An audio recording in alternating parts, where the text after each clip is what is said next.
Welcome to another brand new episode of Undisputed Anime. This is the podcast where we like to give you some top anime and manga recommendations. I'm your host, Zane Taisho, and as always, I am joined by the man of 1,000 manga recommendations, Mr. Susu Day.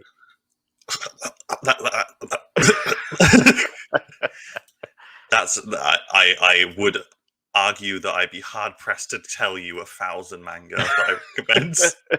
It's just a title. I'll take the title, but please no one approach me and say I want that full 1,000 manga list because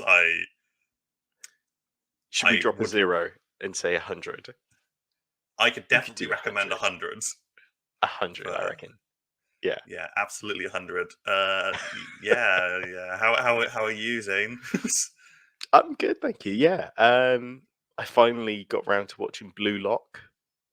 Yes, you did, didn't you? Yeah, I had like a crisis, just because like we've mentioned before, like off stream and stuff. Like we're kind of hesitant to watch it because we don't really follow football here in. As in me and you, we don't follow football in the UK. Yeah, no, football's a big thing in the UK, but like we're just not into that. So yeah, it's not our jam. Yeah.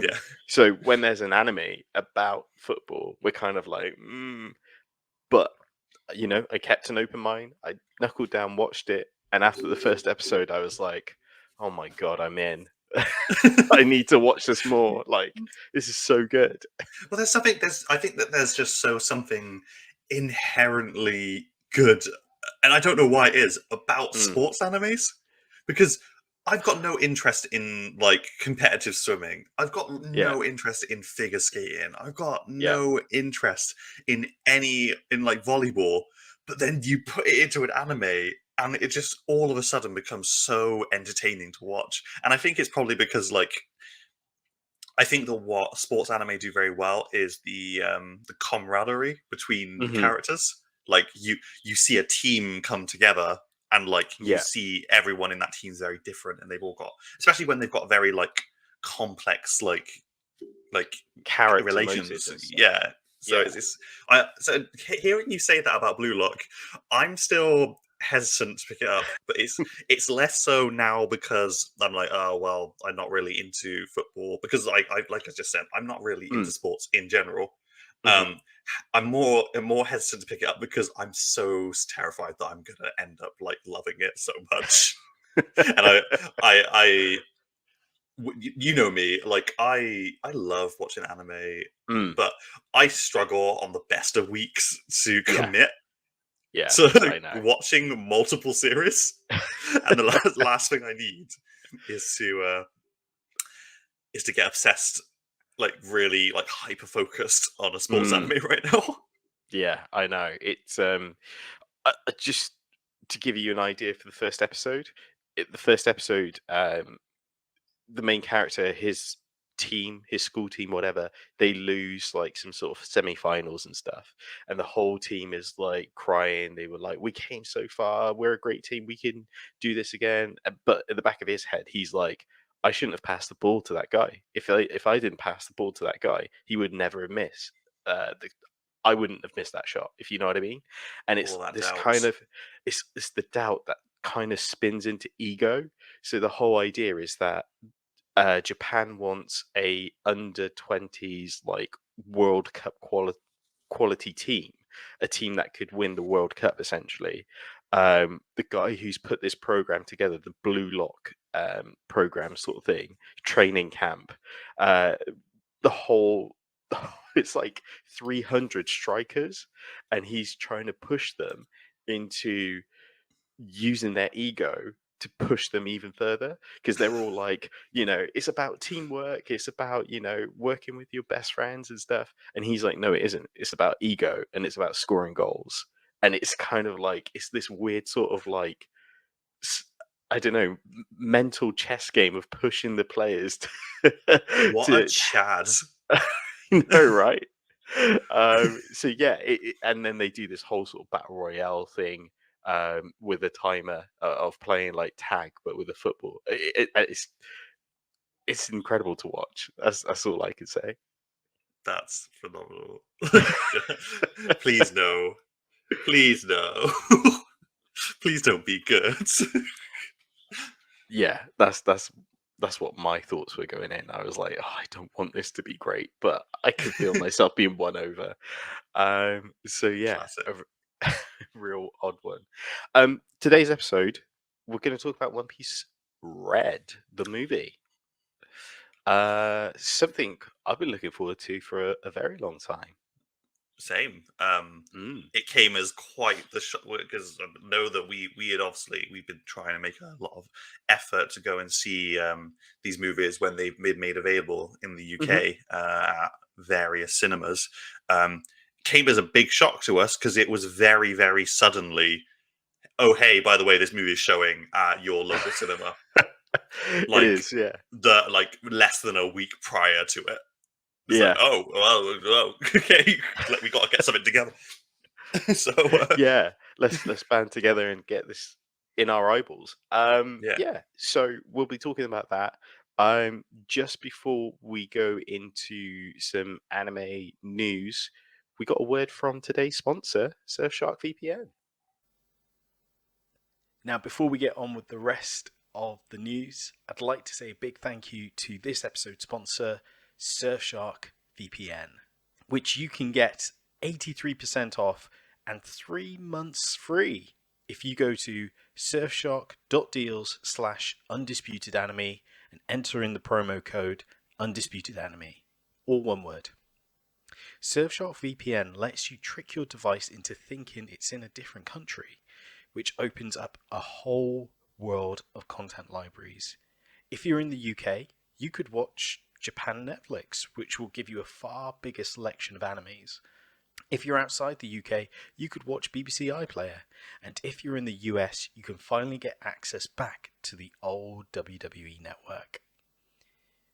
We've all been using Surfshark here at Undisputed Anime for a while, and it's our official VPN. And it doesn't just give you access to all the animes, it also secures your networks by encrypting internet traffic, keeping your location and download history private. Like my collection of shoujo mangas, which must be protected at all costs. My favourite feature for this is that Surfshark knows when my phone leaves a trusted connection, like my home or work internet, and it immediately turns on to prevent this interference. It's like having a JoJo stand for your phone. To sign up to Surfshark today, by using our link in the video description below, surfshark.deals/undisputedanime, which you can get 83% off and 3 months free if you go to surfshark.deals/undisputedanime and enter in the promo code undisputedanime. We really appreciate it if you at least check them out, as they've been great company and we love working with them. Support Undisputed Anime and support your internet privacy with Surfshark. Thank you, Surfshark, for sponsoring today's video. Let's do some Oijosuke. You ready? yes. This is the segment where we like to talk about some anime news. Here we go.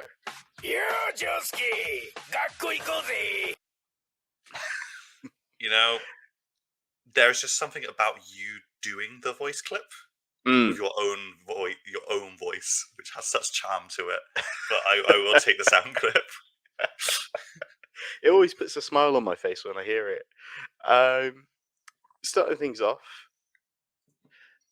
we are getting a new anime series beginning of April 2023, The Cafe Terrace and Its Goddesses. I see. A maid cafe anime. This How looks do you fun. feel about maid cafe anime? It's one of those things that I feel like I would really enjoy, but I never get round to watching. I get that. For me, I guess it really depends. It would really depend on, because this isn't something that I would just pick up. I think that this is the sort of thing where someone would have to come to me and say, I know it's not probably your thing, but you should definitely give this a go because it's actually very, very deep. Yeah, because there's a series, I want to say it's like Cafe in a Fantasy World or something, and the animation and clips I've seen look incredible, but I've never got around to watching it, and I've always been like, I should really jump in on that. Do you know which one I mean? Like there's like a dragon girl and like a I think I know the one you're talking about, but I don't know anything about it. the food looks, like I said, the food in it looks incredible. Like, Cafe Story in Another World? maybe. Maybe that's showing as a small, a light novel series. So maybe. Saying that, there's the Dragon Maid anime Dragon Maid, series. Yeah, I haven't jumped on that. Same, but very meme worthy. Very fun. But yeah, I might pick that one up. Might do a little. Sorry, I nearly said something out loud that sounded really awful. I was going to say I may do a little maid cafe binge. Cancelled. Zane is cancelled. Get out! Get out! Ugh, outrageous. In other anime news, Tokyo Revengers will be ending very soon. The last volume will be publicized again, coming up soon. I think it's sometime this month in November.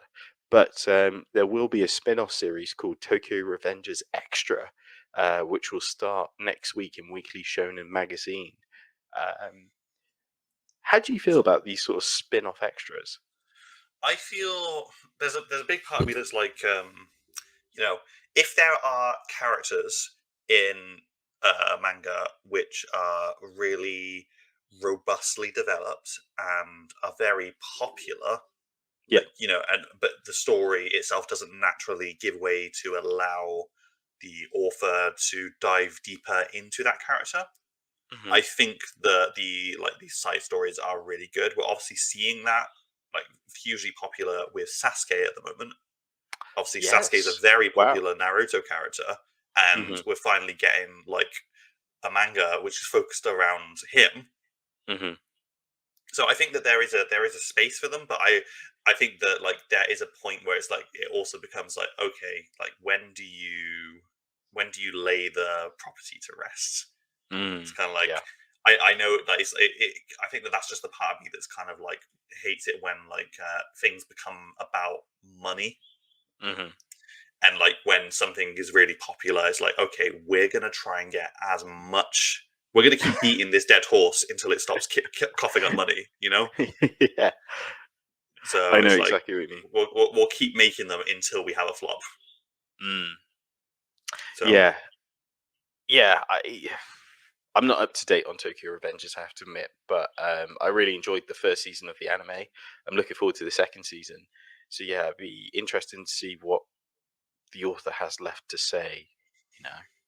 I don't follow Tokyo Revengers at all. It is on my read list. It's just never something that I've actually gotten around to read. I think I started reading the first few chapters, but I couldn't really get into it, even though I knew that there's very interesting concepts. Like it's a very interesting plot hook.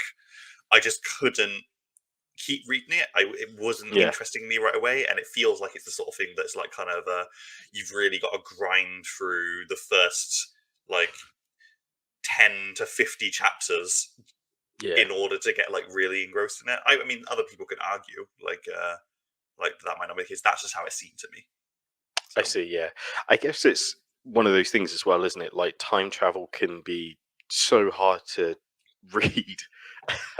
I say this when there's been numerous books for numerous years about time travel and stuff, but for some people, I think the concept can be, some elements can be missed when you kind of speed read, or and don't get me wrong, I love like time travel is like one of my favorite like tropes in like fantasy and sci-fi. Like I absolutely love like time travel as something to stick into something if it makes sense. Mhm. So I'm not sure that it's like the time travel element that kind of like made it difficult for me to stay into it. I think it's just I I didn't feel invested in the characters from the off. I think, But yeah. and I feel like in order to get him, unless they catch you right away, you've got to Mhm. read. You got to like kind of read a lot to kind of get invested in the characters' motivations and what they're doing. So, Yeah. No, that makes sense. Because, I mean, again, not to go on too much of a tangent, but the whole concept of this is trying to find their motivations, and they have a lot of brick walls because they're big, tough, gang members and stuff. So, no, I can understand that. Some hot news, and I think we may have mentioned this in our little group chat. Um, Star Wars Ghibli is a thing that's happening out of the blue with no idea. yeah, it's very, very, very small teaser, isn't it? Yeah. So earlier this week, there was a video that was posted on the Studio Ghibli Twitter page, and the video started with Lucasfilms. Lucasfilms, followed by Studio Ghibli logo and stuff.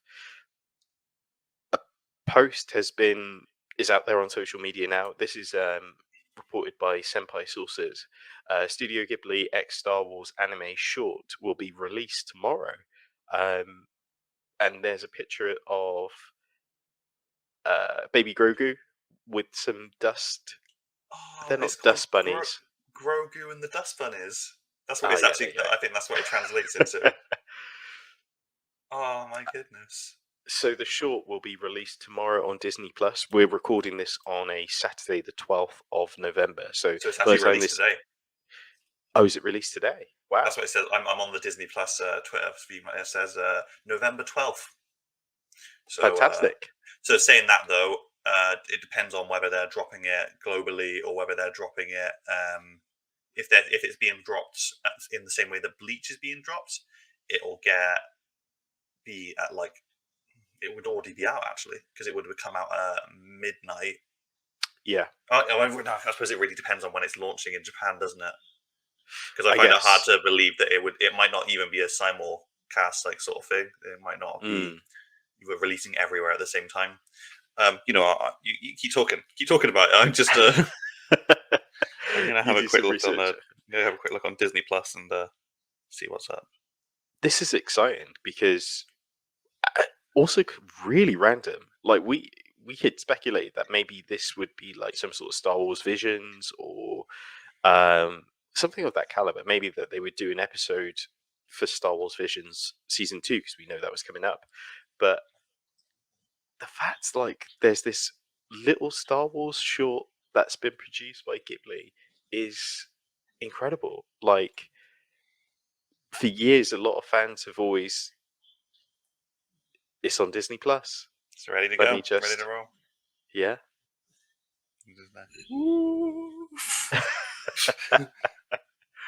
um, 4 minutes. No doubt. Oh, it's only 4 minutes long. Wow. It's 4 minutes. It is very clear in the actual thing that it is a short. So that's true. Yeah. So that's exciting. Yeah, I think that's I think that this just gives more credence to the idea that like you were saying, like Star Wars Visions was such a great experience. Like for us anyway, like I really had good things to say about Star Wars Visions because like as a longtime fan of Star Wars and a longtime watcher of anime, it was great to see those things coming together in that space, and it was really interesting to see them be able to tackle all these different elements of the galaxy. Yes. Like that you never ever see like done. Obviously we're getting a lot more like TV, like Star Wars TV now.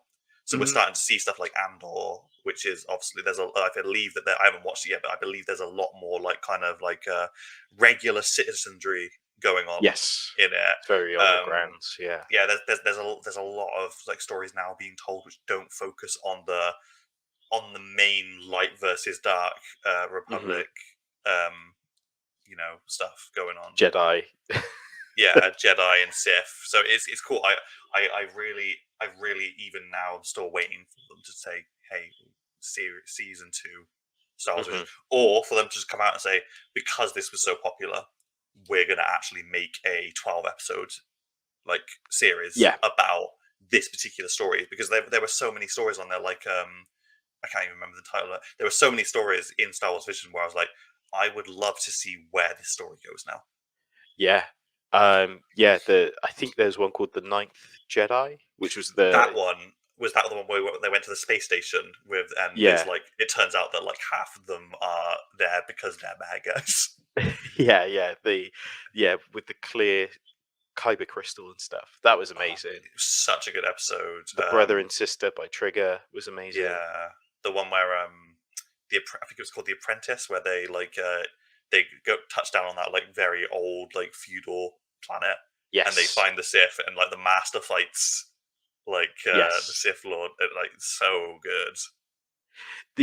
The other thing we haven't really mentioned, and something again that we've been speculating ever since word of Bleach, I guess, is the idea of Disney going more deeper into the anime market, like producing more Star Wars anime crossovers, and again, just kind of getting more into that market. I don't think that's a bad thing. I dare say that this could be a precursor to perhaps Disney acquiring the rights to stream the full Ghibli catalog. That's a hot take. It feels like of all streaming services. Like I've obviously said my bit about like how I don't think that Disney has any place in the anime space. I think that like they're just trying to get more slices of the pie for themselves. But Sure. I feel like those movies are actually probably best suited to be on a streaming service like Disney Plus, because obviously Disney Plus is like, even though there's lots of stuff for everyone on there, Disney, when you think about it, is very focused towards like kids and the young. Yeah. And stuff. And I think that having all the Ghibli catalog there would make it very accessible for all these like kids who might not have ever seen them, because they're all over the place, or you have to own DVDs or Blu-rays for them. Yeah. About a year or two ago, Netflix acquired all of them. So during the pandemic, they all landed on Netflix. But I think there might be some that are regional, if you know what I mean, or they were steadily released. I don't think they put every Ghibli movie on there at once. But yeah, I completely agree with you. For years, people referred to as Ghibli movies as the anime version of Disney, because they had such great storytelling and, like you said, the target audience and stuff. So yeah, that synergy would make sense on Disney Plus. I completely agree with you. Yeah, it would be great. But yeah, let us know what you think. Do you think Disney have any right to be in this space? Would you like to see more Disney anime collabs? Let us know in the comments. It'd be interesting to hear what people think. It's quite divisive, I think. I've got quite opposing views. There are two wolves fighting inside of me, and one wants to see more anime Disney collabs. One wants them to stay out of the anime space entirely. Last bit of news: Reincarnated as a Slime Season 3 has been announced. This is very exciting, but for both of us, both isekai boys. Isekai! Let's go! Yeah, this is going to be really cool. I am excited to see this, and there was news of a movie coming out soon as well, wasn't there? Yes, indeed. I mean, I'll give you 3 guesses as to whether I am actually up to date on the anime. However, I do read the manga every time there's a new chapter, so I know what's coming. I know it's very exciting stuff. Maybe one day I will get back into it. See, this is why you're the man of 100 mangas recommendations. Yeah, well, manga is much easier to just like. I can read a new chapter of manga in like 5 to 10 minutes, maybe less. Whereas like an anime requires like such commitment of time, and I've got Mm. God of War to play. I've got all these other games that I've decided that I'm replaying that I really don't have time to be doing that for. Like I can't cut my time anymore. I can't slice it up. Oh. Oh, I've just because I saw it on the page, but I was talking to another friend the other day. Obviously, the biggest anime news of the current day, Ash Ketchum is finally the world champion. Yes. He finally, after being 10 years old for over 20 years, he's wanting to be the best. He's finally the best. Yeah, very true. I'll just pull it up now. It's been 25 years, I think it was. He's been 10 for a long time, guys. Satoshi becomes world champion after 25 years long journey. He's looking really good for like 35 years old, isn't he? And all of his friends got to see it from around the world, including Brock. Oh, Misty. Brock. May. God, everyone's watching. Wow. Good on you, Ash. Good on you. As a 10-year-old boy, I wanted nothing more than for you to be the very best like no one ever was. And I'm like into my 30s now. And I'm so glad that it happened before I died. So I think what's astounding is one, he did it with a Gengar on his team, which it makes it bulletproof. Secondly, he's done it just in time for Pokemon Scarlet and Violet. I think that maybe that was the plan all along. Definitely. Should we talk about One Piece Red? Yeah, that's why we're here, isn't it? That's I believe why we came today. So One Piece Red, guys. Red. Wow, a film about pirates and music. Yeah. I think that the way I described it to my wife when I got home, when she asked me, I was like, imagine if you made a movie about a J-pop idol, but you stuck it right down in the middle of a world that is run by pirates. Yeah. Very true. Very true. This was less a movie and more a musical, I dare say. I agree with you. I think this was very much a musical. Like it felt like going to the theater and seeing a musical. There was, character turns, there was dramatic music, not just like high tempo pop music, but there was, real slow emotional numbers and stuff. Yeah. I think this was, I'm going to say off the bat, this was undisputed for me. This is a great movie. Oh, absolutely. I think that story aside, like it was just such a good experience. And I think that's I don't often come out of like movies thinking, oh, I usually come out as like, oh, that movie was really good. Like, but occasionally you come out and you're like, okay, that was not just a good movie, that was a really just good experience overall. Like I had so much fun watching it, and I'm not sure because you were sat like a person away from me because our buddy was like sat in between us.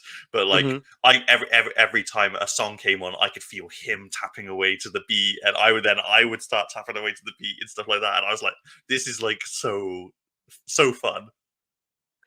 Absolutely. And something we both talked about leaving is how we'll probably listen to that soundtrack now. Like it's such a catchy like soundtrack and everything. Yeah, and the soundtrack did come out, was already out by the time we watched it.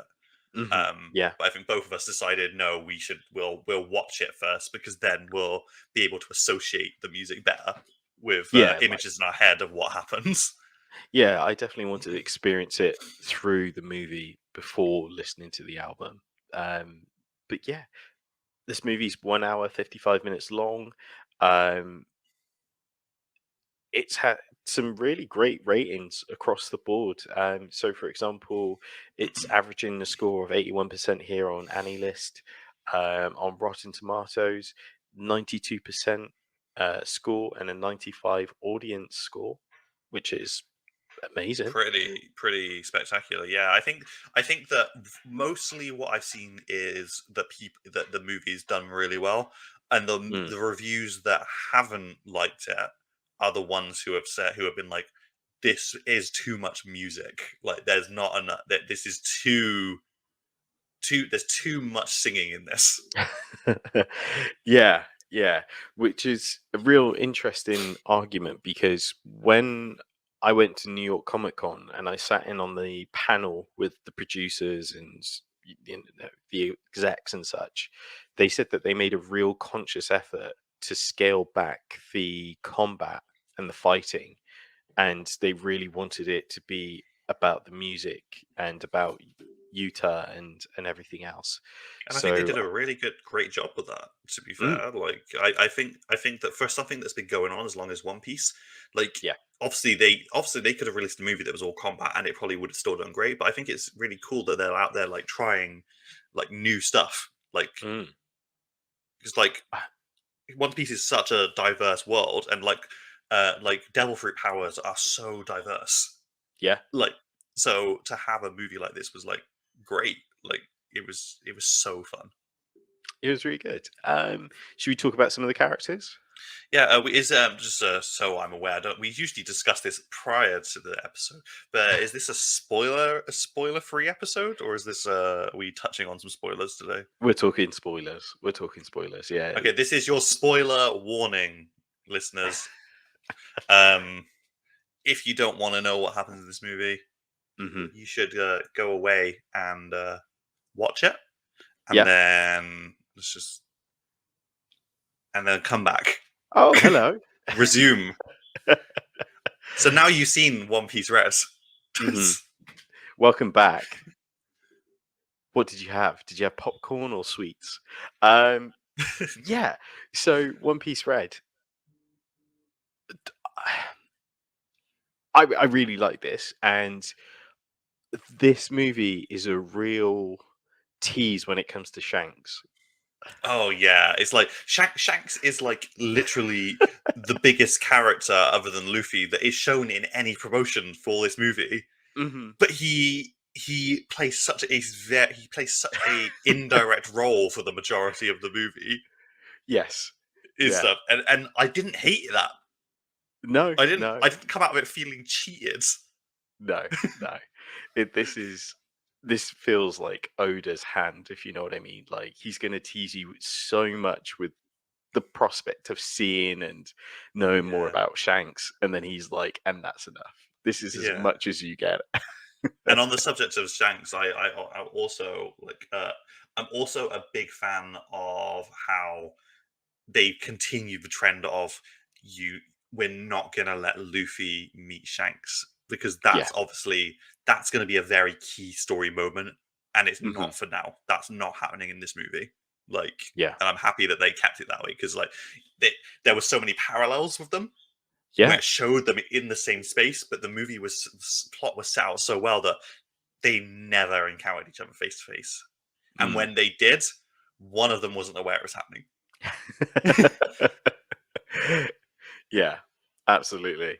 Yeah, I think it did a great job there. Yuta's character journey I thought was amazing, especially for a one-off movie, because we've seen it before.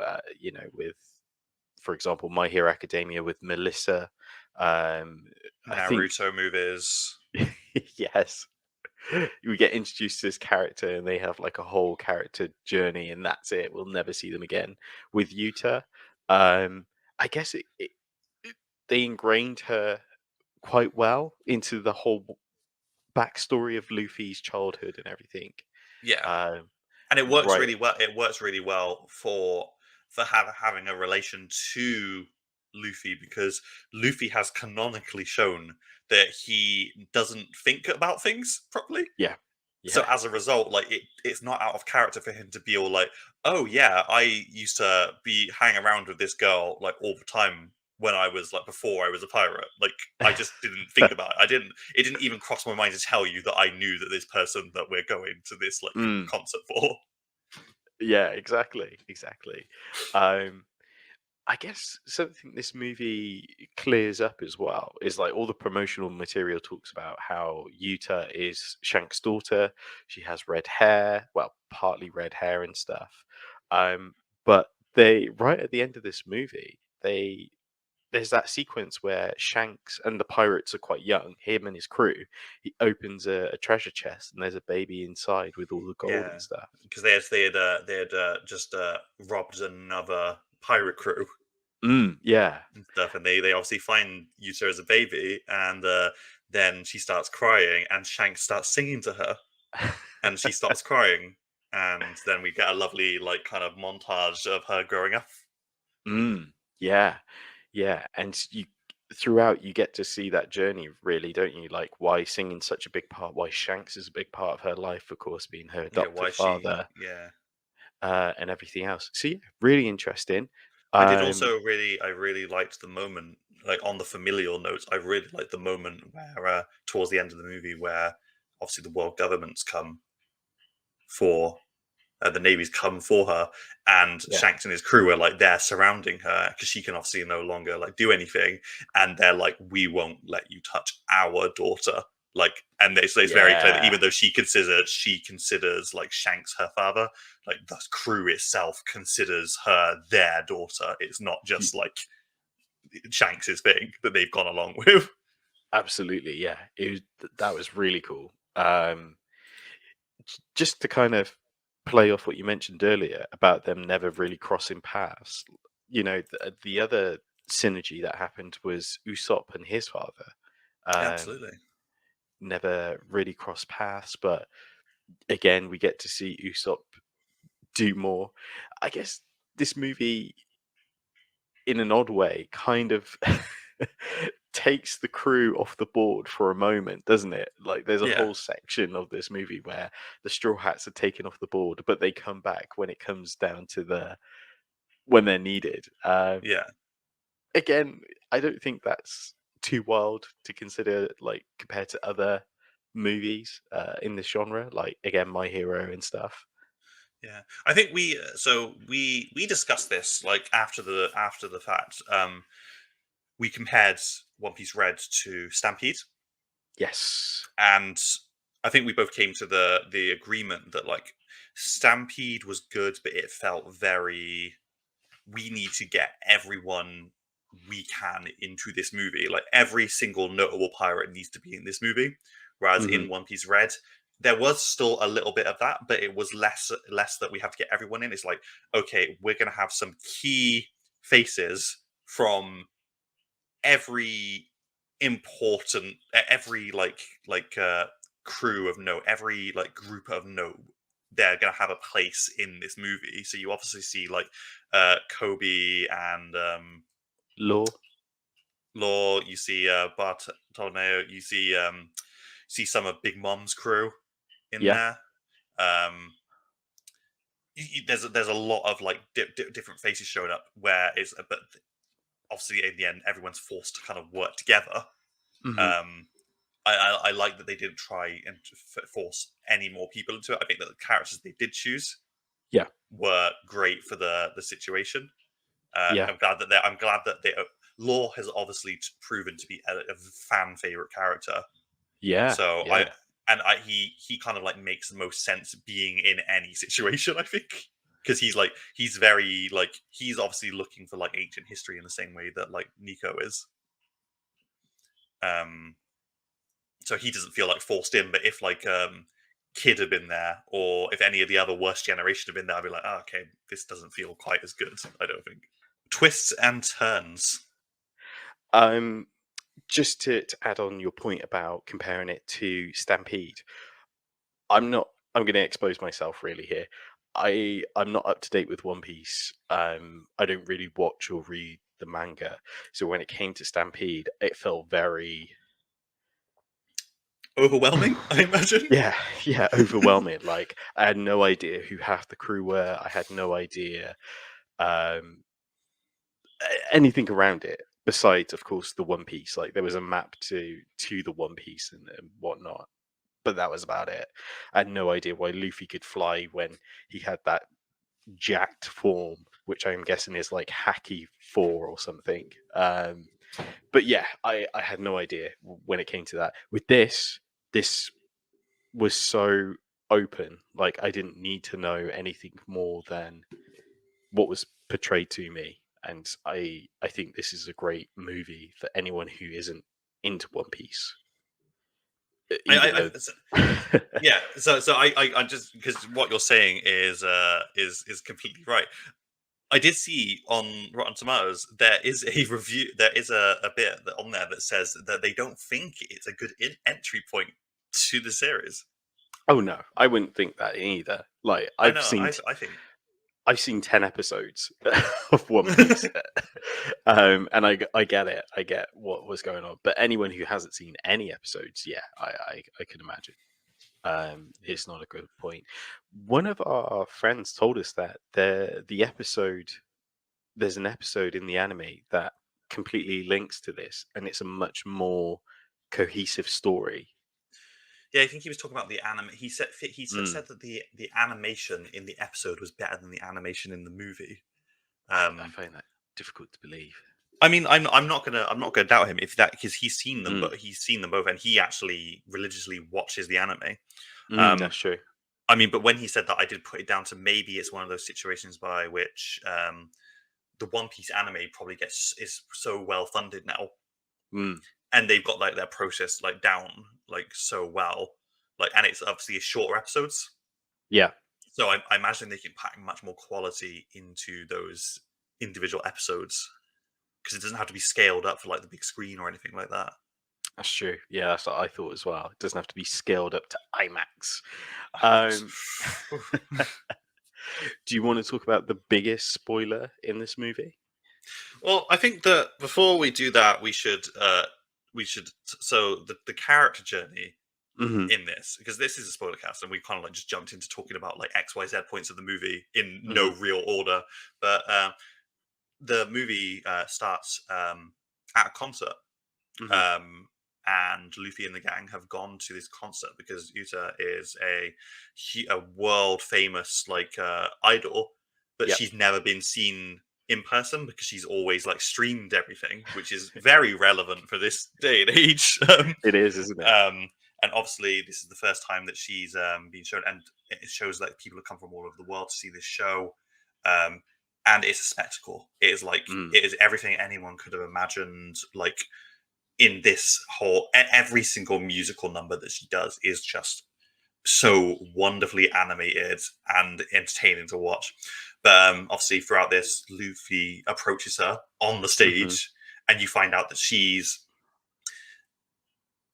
the reason she's doing what she's doing is because she wants to create a new Genesis, a utopia, a place where like there is no fear of pirates, because the movie starts with a big montage of people talking about how pirates have ruined their lives. Yeah, and, like the Great Pirate Age is like bad because they're just regular people.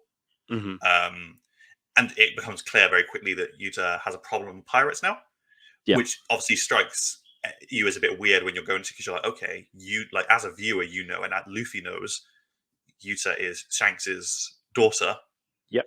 And he announces it to the entire stadium.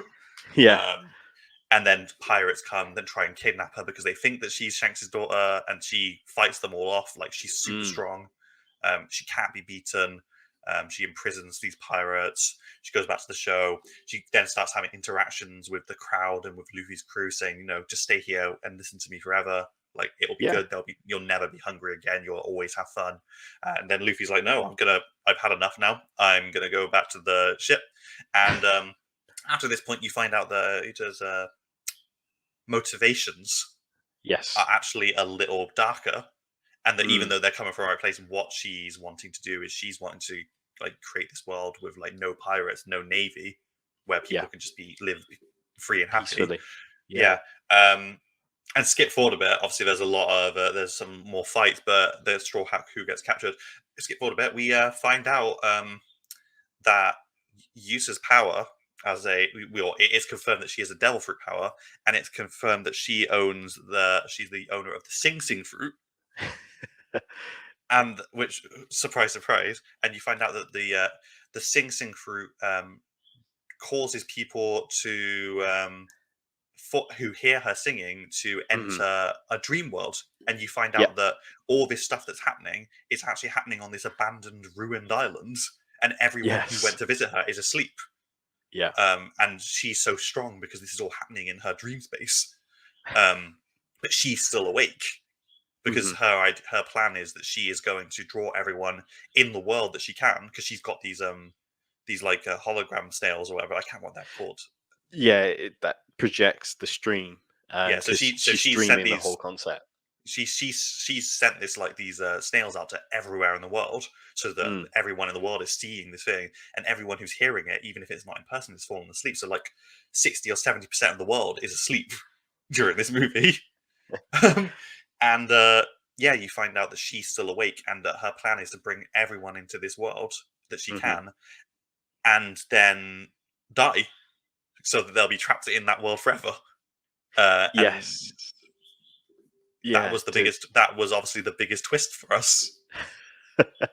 But not just that, but the reveal of there being like a demon in the sleep world that links the sleep world and the real world together. Yeah, so I suppose that like to have some clarification, Luffy remembers that she was the redhead pirate's musician. And then one day they came back and he was waiting for them there, and she wasn't there. You find out that she had been left. They had gone to this like music island, which was like renowned for like having the best music in the world. And Shanks and the crew were like, "You could stay here. You could become the best musician in the world." And through her point of view, she wakes up one night and she finds that the whole island is in flames, and she sees the crew sailing off with all this treasure. So she thinks that intentionally, she thinks that like the crew was responsible for killing everyone and destroying this island. Later on in the movie, it is revealed that what actually happened was the like demon had got a hold of the Sing Sing fruit user.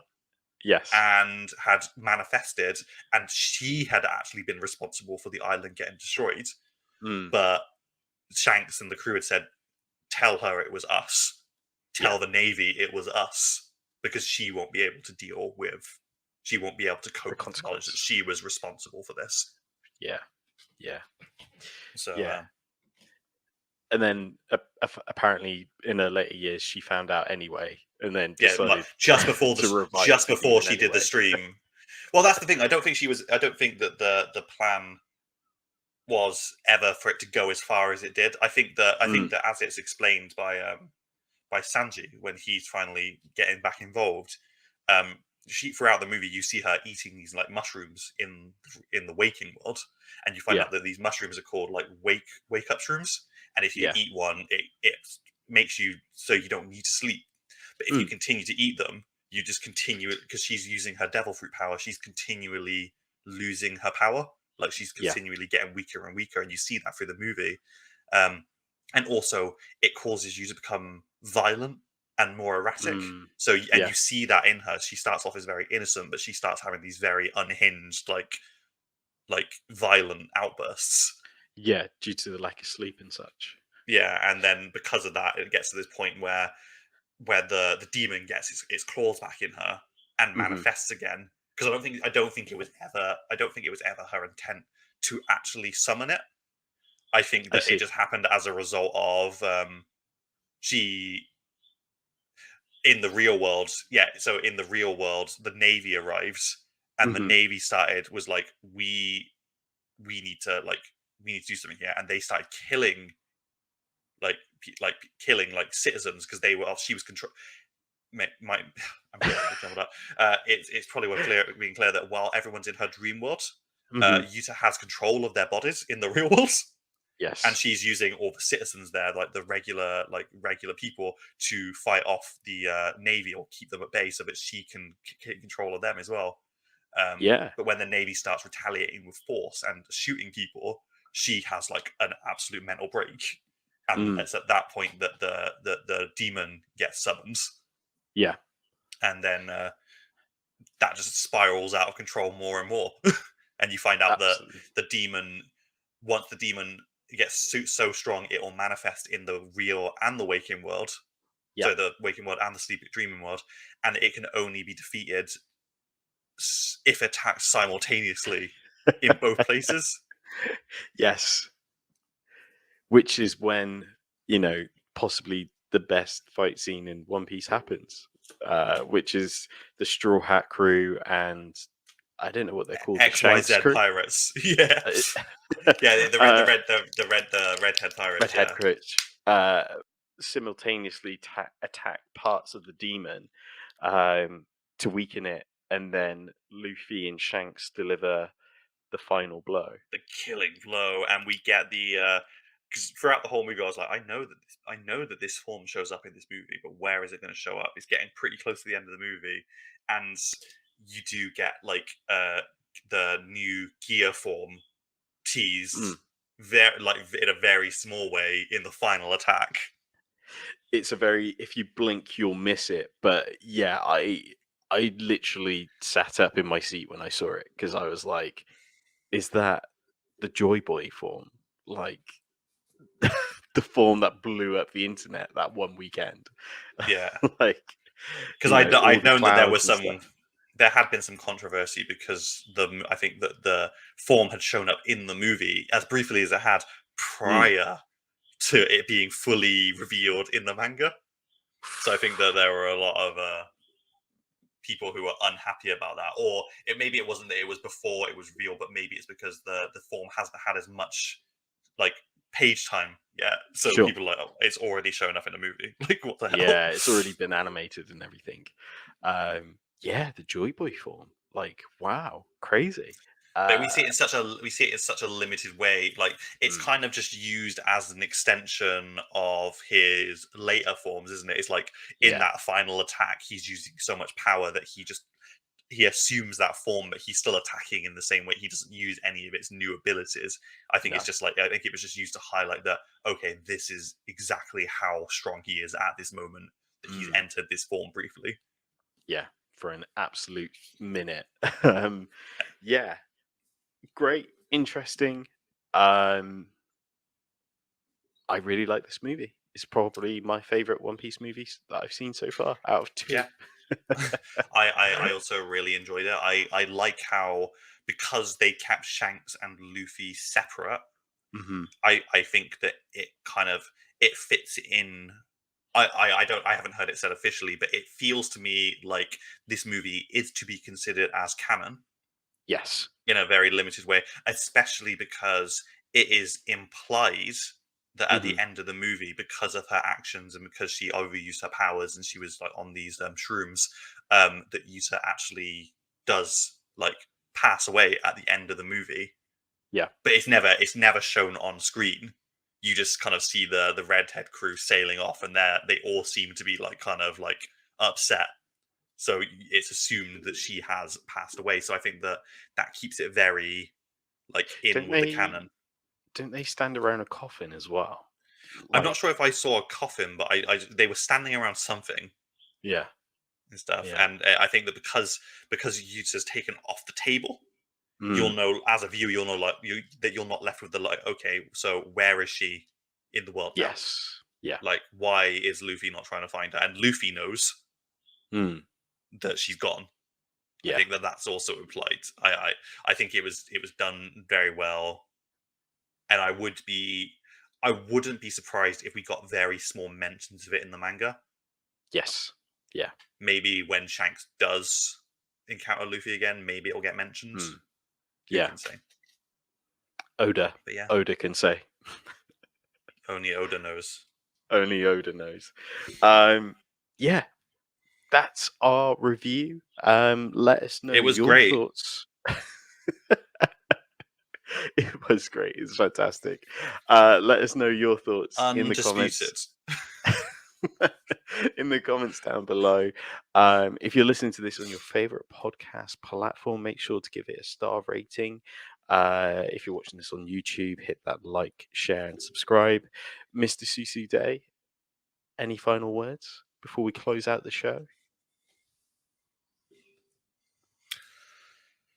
If you have the ability to do so, play God of War Ragnarok. I don't. I'm going to be leveling Good up my nights. guns in Call of Duty. So Well, that's my weekend. ready to go. Ready to go. Ready to go in the war zone. Ah! I'm an Gonna unstoppable beast. You're gonna be a pro, aren't you? Are you gonna become a Warzone streamer? Maybe. I'm a terrible one. But make sure to check out the links in the description down below. Thank you, Surfshark VPN, and stay safe. And we'll catch you in the next episode. Ciao.